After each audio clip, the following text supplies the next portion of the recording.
नमस्कार, स्वराज एक्सप्रेस में आप सभी का स्वागत है। मैं हूं आपके साथ कविता पांडे। अयोध्या में 16 जनवरी से शुरू हुए प्राण प्रतिष्ठा अनुष्ठान का आज तीसरा दिन है। आज रामलला की मूर्ति थोड़ी देर में गर्भगृह में रखी जा सकती है। इसकी स्थापना राम यंत्र पर होगी। इससे पहले 17 जनवरी को गर्भगृह में स्थापित होने वाली रामलला की 200 किलो वजन की नई मूर्ति को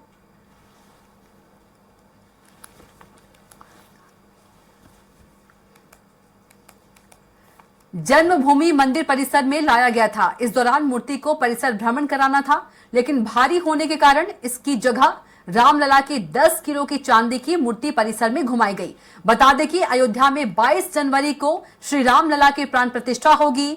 इस दौरान पीएम नरेंद्र मोदी मौजूद रहेंगे।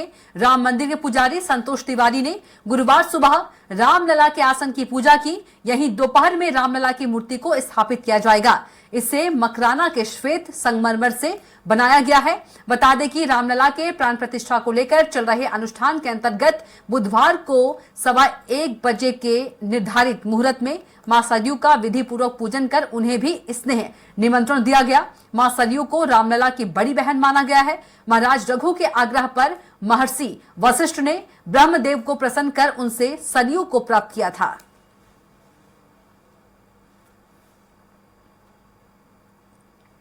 और इसी खबर पर ज्यादा जानकारी के साथ लखनऊ से संवाददाता घनश्याम हमारे साथ जुड़ गए हैं। घनश्याम, आज तीसरा दिन है, क्या कुछ आयोजन?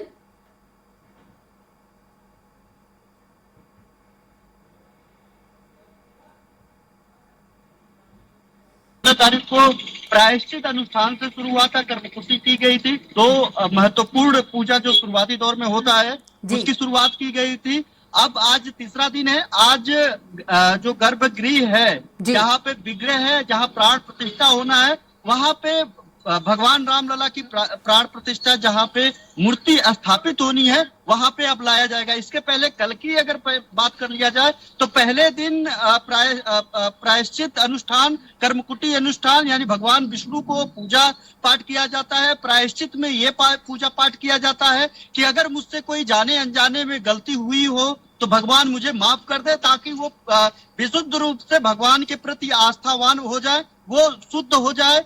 और उसके बाद ताकि जो जिसकी पूजा करना हो, किसी भी अनुष्ठान के पहले भगवान से हम लोग मन्नतें करते हैं, पूजा पाठ करते हैं। अनुष्ठान के पहले प्रायश्चित पूजा करते हैं ताकि भगवान के प्रति हम लोग जवाबदेही हम लोगों की तय हो पाए, हम लोग ईमानदार हो पाए, हम लोग शुद्ध हो पाए। तो ऐसे में प्रायश्चित पूजा होती है। कर्मकुटी पूजा उसके बाद होती है। भगवान विष्णु से भी हम लोग पूजा पाठ करके उनसे अनुमति मांगते हैं कि हे भगवान, हम आपको स्पर्श करेंगे, हम आपको छुएंगे, हम आपके दर पे आना चाहते हैं, हम आपकी पूजा करना चाहते हैं। ऐसे में हमको वो अनुमति दें। तो इस कर्मकुटी पूजा के बाद जो है, इसके बाद लगभग 5.5 घंटे तक, 9:30 बजे से शुरुआत हुई। 16 तारीख को 5.5 घंटे तक ये दोनों पूजा हुआ। कल जो है रामलला की जो मूर्ति थी, उस मूर्ति को परिसर में लाया गया। पहली बार परिसर में लाया गया। अब परिसर के बाद उस मूर्ति को जो राम जन्मभूमि परिसर है 70 एकड़ में जो फैला हुआ है, उस परिसर में उनकी रथ यात्रा निकाली गई। उस परिसर में उनका भ्रमण किया गया। पहले ये भ्रमण पूरे अयोध्या नगर में होना था। सुरक्षा कारणों के बाद ट्रस्ट और मुख्यमंत्री की एक बैठक हुई। पिछले शनिवार को मुख्यमंत्री अयोध्या के दौरे में थे। चूंकि लगातार वहां पे भीड़ बढ़ रही है, सुरक्षा के दृष्टिगत ये जो उनकी यात्रा थी, वो पूरे अयोध्या भ्रमण ना करके उस यात्रा को जो 70 एकड़ में भगवान राम का मंदिर बन रहा है, वहीं पर उनको भ्रमण करवाया गया। उसके बाद जो गौदान करवाया गया, सरयू घाट पे जल यात्रा निकालने के लिए जल की जरूरत पड़ती है, उसको वहां पे परमिशन भगवान से उनकी अनुमति ली गई। उसके बाद वो आज जो है जब मुख्य रूप से जल यात्रा निकलेगी। कल इन सब सारे जो विधि विधान पूजा के बाद 11 प्रकांड विद्वान बैठ करके लगातार अनुष्ठान करवा रहे हैं। लखनऊ यूनिवर्सिटी के जो भाषा विभाग के, संस्कृत भाषा कर्मकांड विभाग के एक प्रोफेसर है, वो भी उसमें शामिल हैं। और पूरा अगर ओवरऑल बात किया जाए, 131 देश भर के अलग अलग कोने से प्रकांड इसको लेकर के अनुष्ठान करवा रहे हैं। आज और भी महत्वपूर्ण दिन है कि जहाँ पे रामलला विराजमान होंगे, जहाँ पे रामलला बैठेंगे, विराजमान होंगे, वहां पे उस परिसर में पूरा उस यात्रा के बाद वहां पे उनको रखा जाएगा। वहां पे फिर पूजा पाठ अनुष्ठान शुरू होगा, क्योंकि कई विधा के जरिए, कई संस्कृति के जरिए, कई अनुष्ठान के जरिए हर एक स्तर पे उनको दूध में जल निवास, दूध निवास, थल निवास, तो ऐसे कई निवास कराए जाते हैं उनको। वक्त वक्त पे जो है उनकी एक तरीके से कह सकते हैं कि उनकी पूजा पाठ के जरिए ही एक ऐसा अनुष्ठान होता है जब उनकी अगर कहीं तबीयत नासाज हो, तबीयत अगर उनकी खराब हो, तो उसको लेकर के भी एक पूजा पाठ करवाई जाती है। तो अब जो है आज उनको परिसर से ले जाकर के जहाँ पे वो विराजमान होंगे वहां पे स्थापित किया जाएगा। 3 अनुष्ठान आज बेहद महत्वपूर्ण है। उन तीनों अनुष्ठान को आज पूरा किया जाएगा। लगातार पूजा पाठ शुरू है और अभी भी अनुष्ठान जारी है। जी कविता। बिल्कुल घनश्याम, गर्भगृह की बात करें तो गर्भगृह में राम यंत्र भी स्थापित की जाएगी।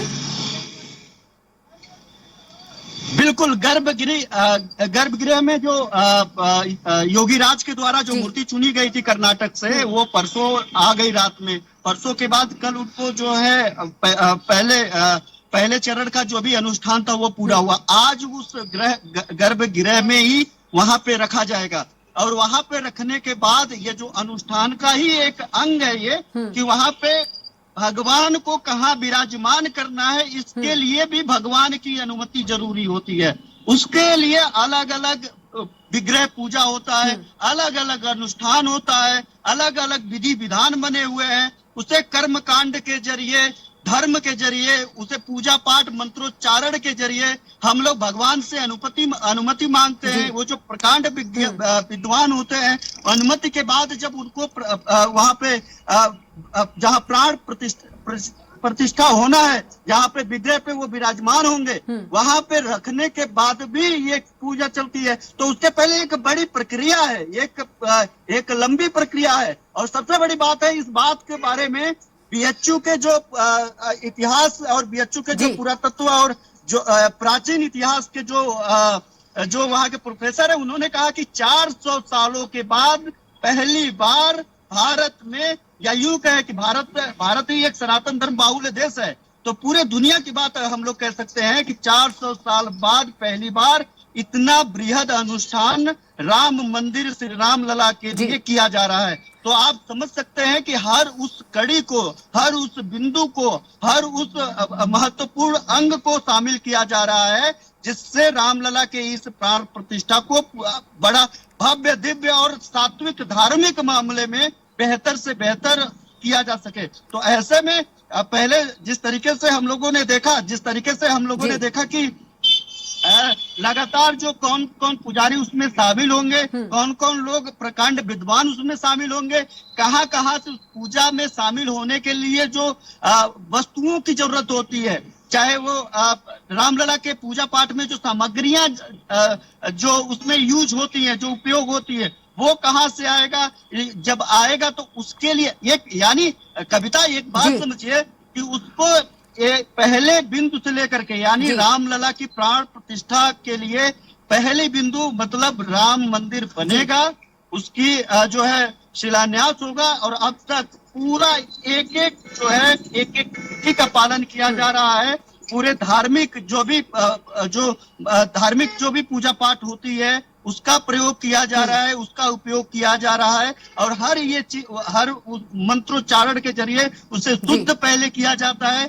जब शुद्ध हो जाता है तो खुद छूने की उनसे अनुमति लेनी होती है। जब उस अनुमति के भी अलग अलग शास्त्रार्थ हैं और उससे अलग अलग मंत्रोच्चारण होता है, अलग अलग कर्मकांड होता है, और इन्हीं सबको हम लोग अनुष्ठान कहते हैं। जब उस अनुष्ठान की प्रक्रिया से गुजरते हैं, एक के बाद एक प्रक्रिया होती है। अब जो है आज सबसे महत्वपूर्ण दिन है कि रामलला उस विग्रह प्राण प्रतिष्ठा में, जहाँ पे 500 सालों तक भारत के अनेकों लोगों ने जान दी, सैकड़ों लोगों ने अपनी जान गंवाई है, और वहां पे अब आज रामलला आज वहां पे विराजमान होंगे।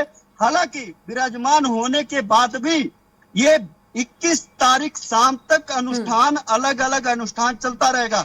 22 तारीख को अनुष्ठान का अंतिम चरण का अंतिम भाग किया जाएगा। यानी 22 तारीख को सिर्फ प्राण प्रतिष्ठा होगी। अंतिम चैप्टर आप कह सकते हैं कि इस पूरे किताब का अंतिम चैप्टर, इस पूरे प्रक्रिया का अंतिम चैप्टर पढ़ा जाएगा जब वहां पे खुद प्रधानमंत्री नरेंद्र मोदी प्रतीकात्मक यजमान के तौर पे मौजूद रहेंगे। आरएसएस चीफ मोहन भागवत जी वहां पे मौजूद रहेंगे, मुख्यमंत्री योगी आदित्यनाथ वहां पे मौजूद रहेंगे, राज्यपाल आनंदीबेन पटेल वहां पे मौजूद होंगी। और इसके अलावा मुख्य पुजारी जो आचार्य सत्येंद्र दास जी महाराज है, मुख्य पुजारी, वो वहां पे मौजूद रहेंगे। और ये लोग यजमान के तौर पे, प्रतीकात्मक यजमान के तौर पे वहां पे मौजूद रहेंगे। मुख्य यजमान के तौर पे वहां पे अनिल कुमार मिश्रा जो मुख्य ट्रस्टी है राम मंदिर के, वो अपनी पत्नी सहित वहां पे पूजा पाठ कर रहे हैं, जिसका एक्सक्लूसिव तस्वीरें भी हम लोगों ने दिखाया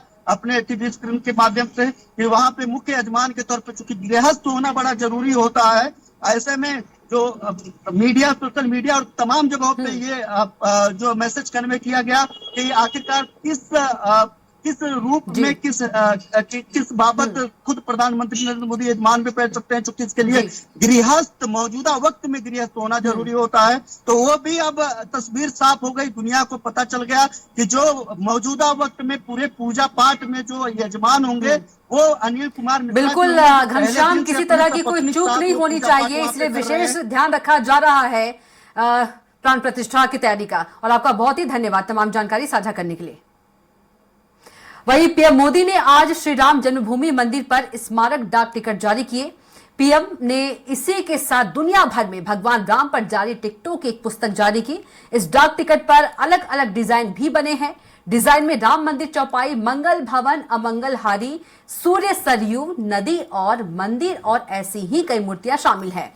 प्रधानमंत्री नरेंद्र मोदी ने आज श्री राम जन्मभूमि मंदिर पर स्मारक डाक टिकट जारी किए। पीएम ने इसी के साथ दुनिया भर में भगवान राम पर जारी टिकटों की एक पुस्तक जारी की है। इस डाक टिकट पर अलग अलग डिजाइन भी बने हैं। डिजाइन में राम मंदिर चौपाई, मंगल भवन, अमंगल हारी, सूर्य, सरयू नदी और मंदिर और ऐसी ही कई मूर्तियां शामिल है।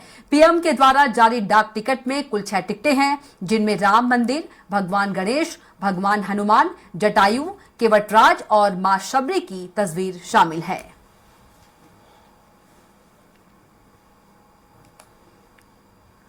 वहीं कांग्रेस के राष्ट्रीय महासचिव और यूपी के प्रभारी अविनाश पांडे समेत उत्तर प्रदेश के कांग्रेस कमेटी के पदाधिकारी ने आज हनुमान सेतु मंदिर में पूजा पाठ दर्शन किया। अविनाश पांडे ने करीब 20 मिनट तक मंदिर में पूजा अर्चना करने के बाद मीडिया से बातचीत की। यूपी प्रभारी अविनाश पांडे का कहना है, संवाद कार्यक्रम का आज चौथी बैठक लखनऊ में आयोजित हो रही है। बैठक से पहले हम सभी लोग ने हनुमान जी से आशीर्वाद लिया है। उन्होंने कहा, संवाद कार्यक्रम का रिजल्ट बहुत अच्छा आ रहा है। अभी तक जितने भी संवाद कार्यक्रम हुए हैं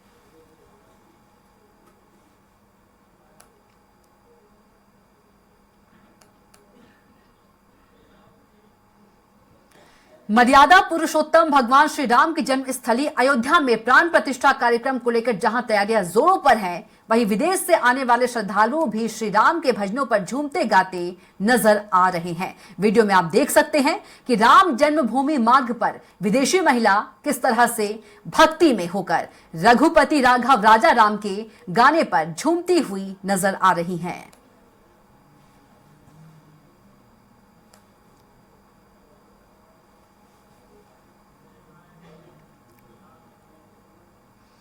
अयोध्या में राम मंदिर का ड्रोन व्यू सामने आया है, जिसमें राम मंदिर प्राण प्रतिष्ठा की तैयारियों की झलक भी देखी जा रही है। 22 जनवरी को होने वाली प्राण प्रतिष्ठा से पहले राम मंदिर की मोहक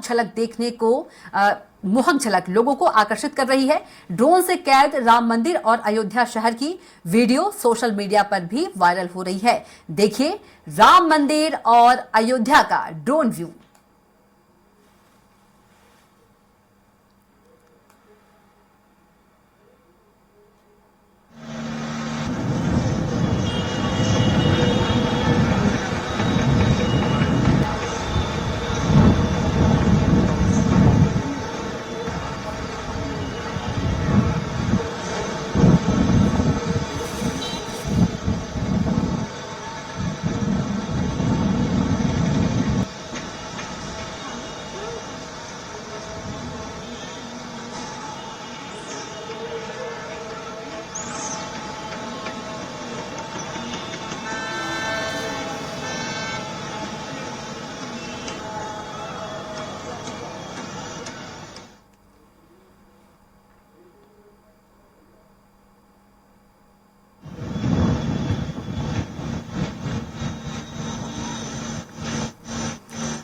अयोध्या के रामलला ट्रस्ट को फिरोजाबाद के ग्लास कड़ा सौंपा गया है। दरअसल ये ग्लास कड़ा यूपी के पर्यटन और सांस्कृतिक मंत्री जयवीर सिंह ने रामलला ट्रस्ट को सौंपा है। इस कड़े पर जय श्री राम लिखा हुआ है। आपको बता दें कि 22 जनवरी को रामलला का प्राण प्रतिष्ठा कार्यक्रम है, जिसे लेकर देश भर में राम भक्तों में खासा उत्साह है और बड़ी संख्या में अयोध्या पहुंच रहे हैं।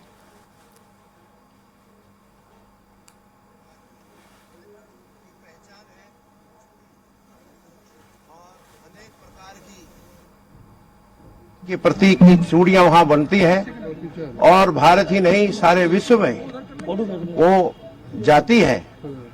जयवीर सिंह जी इस प्रयास को कि राम जन्मोत्सव, राम प्राण प्रतिष्ठा महोत्सव जो अयोध्या में हो रहा है नूतन मंदिर में, तो उस अवसर के ऊपर में हम भी अपने क्षेत्र की इस नगर की पहचान को देखिए, हमारा फिरोजाबाद कांच उद्योग के रूप में पूरे देश में और दुनिया में विख्यात है। ओडीओपी में भी फिरोजाबाद कांच उद्योग के लिए है।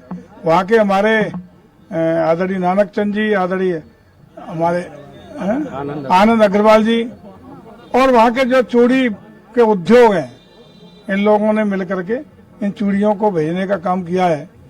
और ये फिरोजाबाद का एक आहुति है भगवान श्री राम जी के मंदिर के प्राण प्रतिष्ठा के लिए।